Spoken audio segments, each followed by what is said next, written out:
цикл встреч с участниками проекта «Киноальманах» по новеллам Михаила Лакерба.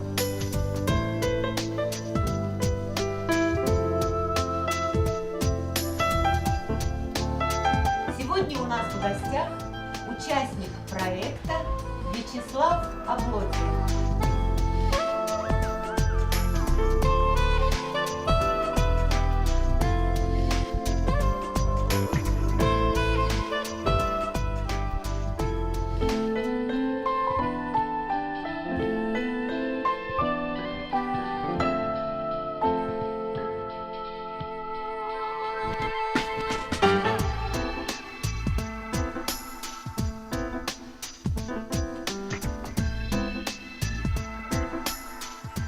Славик, ну тебя представлять не надо, тебя знаем мы все, ты уже стал частью нашей истории. Первый абхазский режиссер, человек, который снял первый абхазский фильм. В советское время кино было для нас закрыто, для абхазов. Да. И поэтому это был такой подвиг. Первое кино абхазское, еще в советское время, зритель наш увидел. И у меня к тебе вот такой вопрос. Как так случилось, что ты попал вот в этот детский проект Лакербовский? Расскажи, пожалуйста. Это совершенно случайно. Я Тимур говорю, слушай, Тимур, может, меня с пацанами вместе, ты попробуешь мне тоже выбить какие-то средства, чтобы я тоже вместе с молодежью снял. Сотовая связь Амобайл пошла навстречу. И, естественно, выделили средства, то, что все. То есть появление средств на этот проект, оно мотивировало твое участие в этом проекте. Вот это молодое поколение, они гораздо предприимчивее, чем мы, правда? Надеюсь, они нашли возможность в такой тяжелый, не только для нашей страны период, но и для всего мира в нелегкий период. И даже тебя пригласили быть одним из участников. Дай Бог, это талантливые ребята, и надо их поддерживать. Славик, ну пока, получается, они тебя поддержали. Да. Я очень этому рада, конечно, потому что если у нас будет поколение, которое будет нас поддерживать, конечно, потому что мы немножко уже из другого времени, правда, мы, может быть, еще что-то сможем сделать. Да, еще правда, без нашего, без нашего опыта, они, конечно, шаг не сделают. Нет, они-то сделают, понимаешь, но мы все равно можем облегчить им этот опыт, правда, можем облегчить. Чтобы они делали все-таки абхазское кино. Да они будут делать абхазское кино, а как они могут делать другое? Они же абхазы. Оно в любом случае по духу будет абхазское, а это самое главное. Это самое главное.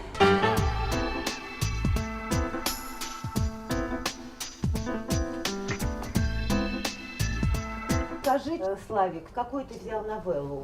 Пушинку. Право выбора было, ребята сказали, вот это снимать, это. Я говорю, давайте я возьму Пушинку. И просто осуществил экранизацию литературного произведения в духе советского кино. Что для тебя лично показалось сегодня в этой новелле актуальным, злободневным? Во-первых, ты пошел в одной увязке с молодыми, да? Да. Ты же очень долго не снимал, Славик. Да, надо было сказать что-то наболевшее. Было это? Нет, я ничего не хотел, не наболевшее, я хотел снимать просто кино. И я решил, что это произведение, да, просто советское кино, обыкновенная экранизация этого литературного произведения. Вот. И потому я уж, дай Бог, все разные режиссеры, все молодежь, прекрасные, талантливые ребята. Дай Бог, пускай даже лучше будет в смысле кинематографического. Ну, я не говорю лучше-хуже. Лучше-хуже. Просто сегодня и техника же другая, и методы. Другая. От этого язык кино меняется, правильно? Да, язык кино меняется, но вот я в таком кино воспитывался. Несмотря на то, что я преклоняюсь перед тем кином, которое я прекрасно понимаю, я бы тоже такое кино снял, Вот. Какое такое? Что ты имеешь Ну, в виду? это типа Сталкера, типа Андрея Рублева, понимаете? Типа Колчарукова. Ну, типа Колчаруки вы должны снимать абхазское кино. Понимает ли зритель извне? Не понимает. Мы должны свое снимать. Вот мы, например, я не могу смотреть, например, японский знаменитый театр Кабуки. Я не могу. Но для них они в нем понимают, они в нем плавают. Вот то же самое. Вот Ну я- как ты считаешь, настоящее искусство, оно же должно быть понятно и в космосе? Нет, настоящее искусство будет понятно и в космосе. Ты должен войти в шкуру той нации, которая... Ну не посвящена- всегда мы в шкуру Да, японцев, да. мы же смотрим тоже Мы же, японское, например, вот- корейское, китайское, да. Куросаву мы смотрим, да, с Куросаву огромным мы смотрим. удовольствием. Да, да. Он же... Мы-то смотрим на них с профессиональной точки зрения. Но Ну почему с профессиональной? Я, например, я Куросаву смотрю, как сделано, гениально просто. Ты не получаешь удовольствия? Как? Я-то получаю, но тот рядом со мной не получает. Но мы же не делаем фильмы для профессионалов, мы делаем для людей Вот об этом определенного и речь. уровня сознания, Да, правильно? Да, конечно. А люди Конечно. определенного уровня сознания Конечно. есть в любой нации. Конечно. Какой-то культурный Да. уровень сознания, правильно Да. же? В назидание молодым надо стремиться делать такое кино все-таки, Ну, надо, мне так кажется, которое любом- будет понятно любому человеку во всем мире. В любом случае должна быть драматургия выстроена, кинодраматургия или изобразительная драматургия, последовательность. Вот, чтобы было доходчиво и понятно. Драматургия должна быть понятна, это Везде, еще со да. времен Аристотеля, понятно, она Да. связана с психологией восприятия Да, да. человека. Жизнь как идет-то, она не сумбурна, она все выстроена, последовательно. Как хочешь философски, все равно последовательно. Потому когда вымеряешь ты каждый кадр и каждый этот, ты должен их стыковать так, чтобы как в жизни последовательность. Ну, я с тобой Да. поспорю, не как в жизни, потому что пространство жизни, оно другое, нежели пространство любого художественного произведения. В этом, наверное, и наше и мастерство заключается. Ну, возможно, в том, возможно, чтобы суметь возможно, в рамках этого пространства жизненную форму вместить. Форму вместить. Правильно? Да, да, да.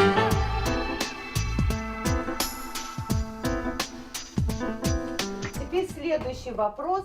Как ты оцениваешь свою работу? По возможности, Ада, я, значит, снял на обыкновенную видеокамеру.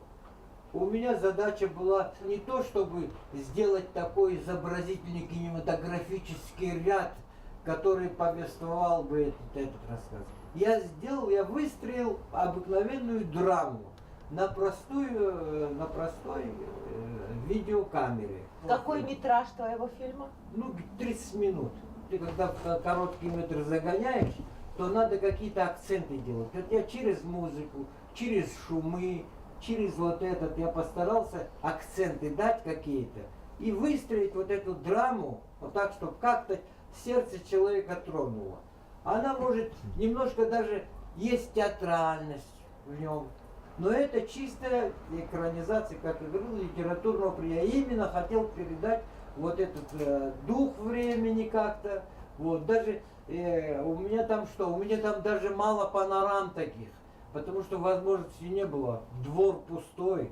Его застраивать очень трудно. Заполнять чем-то очень трудно. И потому такими отдельными кадрами, отдельными оценками актеров, вот, взглядами, отношением. Славик, как ты считаешь, это кино, вот, которое ты снял сегодня, я могу сказать, да, чем оно кардинально отличается от того кино, которое ты снимал на пленку в условиях производства пленочного кино? Чем оно глобально отличается? Какой плюс ты в этом видишь и какие минусы ты в этом плюс видишь? то, что она камерна. вот, не распространен. Это ты считаешь как плюс? Да, да, да. А что, нельзя было камерно снимать в пленочную эпоху? Не, ну, камерно, ну, почему нельзя было? Ну, тогда техника была, тогда, конечно, можно было, потому что тогда возможности другие были. Тогда можно было выстроить весь антураж, выстраивать. А здесь антураж никак не выстроишь, там 4 человека заняты. Ведь в произведении там всего 3 персонажа. Ты говоришь, что условия сегодняшнего дня тебе не дали тех возможностей, да? Естественно, конечно. Ты понимаешь, получается очень странная вещь. С одной стороны, мы говорим, что техника дешевеет, а ты говоришь о том, что ты не нашел вот тех возможностей, которые бы тебе дали вот ту широту творческого. Конечно. У меня камера не ходит, камера не двигается. А почему ходят же камеры цифровые? Нет, цифровые ходят, но ведь антураж-то у меня-то кругом современные дома, кругом двор пустой. Это надо чем-то западать, чисто тебе надо было восстанавливать эпоху, да, восстанавливать двор, эпоху, и у тебя не было вот этих возможностей, да? Конечно. Да? И это, как у нас говорят, какое одеяло, насколько одеяло у тебя размер, вот, настолько и растягиваешь свою ногу. Язык кино, он же формируется в основном из вот этого пластического ряда. Да. То есть, по большому счету, ты себя лишил вот этой Но уникальной... я уже лишил себя в сценарии. Я уже знал, какие возможности будут, и постарался так выстроить логически, вот эту драматургию выстроить, чтобы было понятно и тронуло зрителя как. Да, вот, у тебя... Главное, это вот интересно, вот кому бы я, например, друзьям там не показывал, такое впечатление, как будто они полнометражный фильм посмотрели. Вот 30 минут идет, но оно как-то объемно получилось, что... Скажи, пожалуйста, Славик, да, у тебя актеры были заняты и не актеры? И не актеры были заняты, да. Но вот удивительно, что вот не актриса самая естественная, я считаю, что на экране. Потому что это, как говорят, разовая актриса. Что значит разовая актриса? Разовая только один раз пригласишь на определенную роль. Но это очень трудно было выжимать.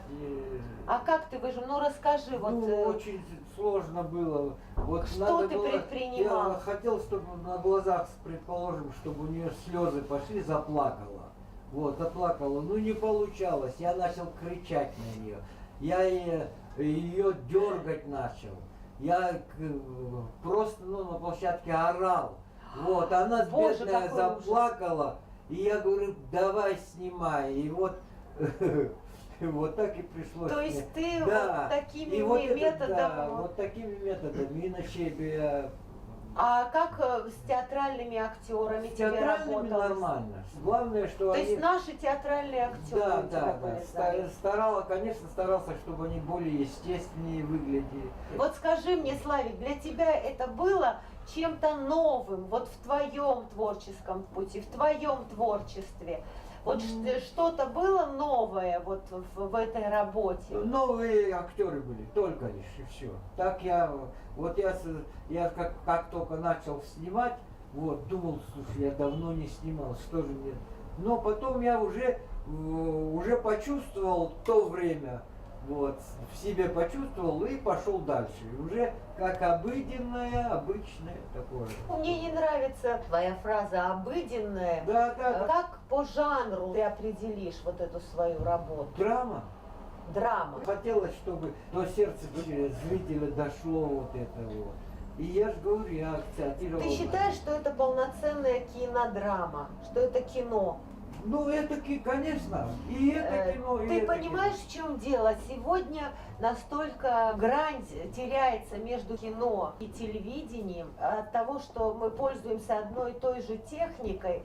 Как вот в этом контексте ты рассматриваешь свое кино? Это все-таки телефильм или это кинофильм? Ты же сказал о том, что ты умышленно... Это настоящее телевизионное кино. Ведь там, я же говорю, там нет длинных панорам, дальних планов нету.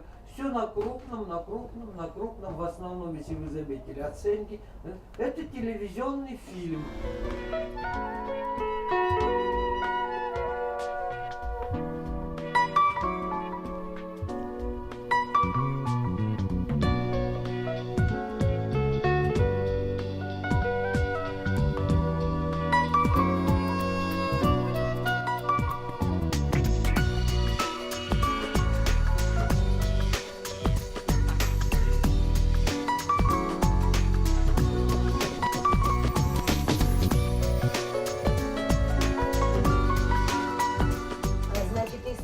следующий вопрос.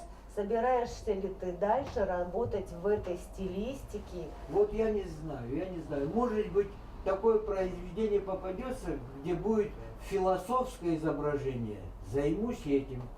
Понимаете? Вот это... Не поняла я тебя, что вот значит... я тебе сейчас скажу. Дело в том, что если вот это произведение, вот почему Фазилия Искандера загоняет в философское вот это? Фазиль Искандер очень понятный бытовой писатель. Ну, я бы не сказала, что он бытовой, понятный, да, понятный, но у него достаточно широкий образный ряд, чтобы назвать его бытовой. Это, естественно, образный ряд, но он очень так понятен. Почему вот Фазиль Искандер, вот в Колчаруке всем понятно? Потому что это чистая земная история. Ты считаешь, что у Куросавы неземные истории? Там земные истории, но у него там другое совсем. Ну, мне кажется, ты немножко обужаешь, суживаешь понятие философское, бытовое, реальное. Мне кажется, что дело тут не в этом, а дело в том, в какую форму мы облекаем то или иное, как художники, мы, кинематографисты, да? Вот Михаил Лакербай, он понятный, бытовой такой. Тебе кажется, он понятный, бытовой? Конечно. Там нет никакой философии. Там есть национальная мораль. Есть. Мораль как догма, да? Какой-то догмат. Да, что это положено так, это положено так. А это, догмат под собой не подразумевает некую философию, которая приводит к этому догмату? Докапываться, конечно, докапываться. Но мне кажется, что ты все-таки немножечко все-таки обужаешь еще и эту область тоже. Я хочу, чтобы было доходчиво, понятно. Вот кому понятно? Ты понимаешь, зрителю? Настоящий зритель это понятие слишком абстрактное. Нет, ну конечно, сейчас я не имею. Ты хочешь быть понятным массе. Конечно. Простому, самому простому. И больше тебе, то есть твоя задача на этом... Нет, ну на этом, ну как бы я уж совсем уже не хочу, чтобы на поводу у зрителя такого идти. Вот, а что я из тебя вытаскиваю. Да, нет. Это же можно скатиться на то, чтобы идти просто на поводу, заигрывать со зрителем. Можно, например, фильмы Гайдая я не люблю. А я люблю. А я не люблю, потому что там дешевые трюки, там правды жизни. Но он откровенно идет на это. Это такая форма. Это такая форма. Но у Георгия Данелия все смешно, но там правда. Я ему больше верю, чем Гайдаю. Рязанову больше верю, например, чем Гайдаю. Ну, тоже верю, не верю. Понимаешь, это вещи такие, они немножко уже с другой области. Это признанные мастера, каждый из которых работает в определенной стилистике, в определенной манере. Кому-то может быть близка эта манера, кому-то не близка. Но то, что это большие мастера, мы оспаривать не можем. Ну, естественно, есть кино для внутреннего пользования, есть для фестиваля. Я не согласна с этим. Для фестиваля есть. Снимать для фестивалей, понимаешь, это ничего хорошего, не специально я думаю, для фестивалей, но оно фестивальное кино, которое поймут, оно общечеловеческое. Которое поймет круг специалистов. Да. Это кино для всех. Кино как искусство. Как искусство. Вот кино как искусство. Все-таки в какой бы стилистике, в какой манере, с какой техникой и как хотелось бы тебе работать, вот чтобы ты был свободен от вот этих условностей, которые, как ты говоришь, тебя обужали в этой работе, да, сужали. Просто, я сейчас скажу, я хочу снимать просто кино снимать. Уже как на душу, если ты снимаешь, как заложится, вот, зародится в душе, ты его так и должен снимать. Тогда тебе и зритель поверит, и все поверят. Если как. Не надо искать каких-то приемов специально. Замечательные слова. Вот, не надо искать. У тебя есть вот такое что-то, вот которое у тебя на душе лежит, и чтобы ты очень хотел вот... Есть, конечно, есть. Славик, я хочу тебе пожелать творческих успехов, хорошей презентации. Я надеюсь, что молодые дальше будут стоять рядом с тобой, а ты будешь стоять рядом с ними, и я где-то тоже там буду рядом с вами. Будем. Всего тебе самого доброго. Спасибо. А сейчас мы посмотрим трейлер к фильму Вячеслава Облотия «Пушинка». Приятного просмотра.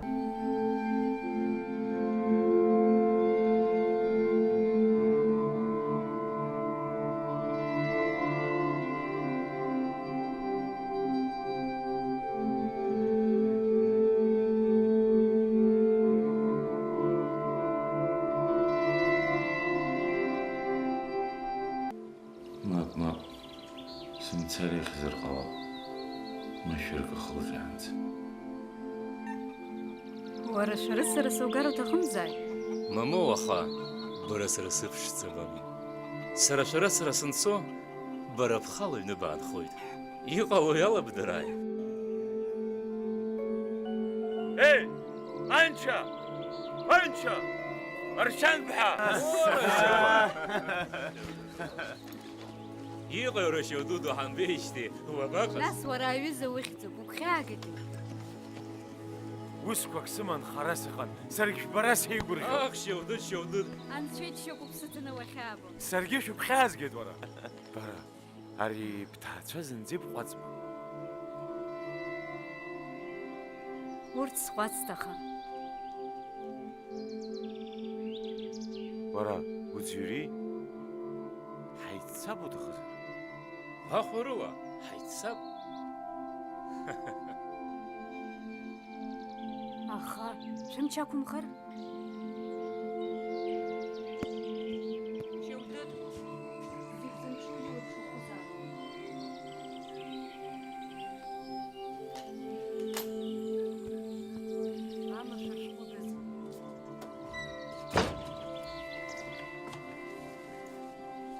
رمشوخ شكاقي اي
زكوي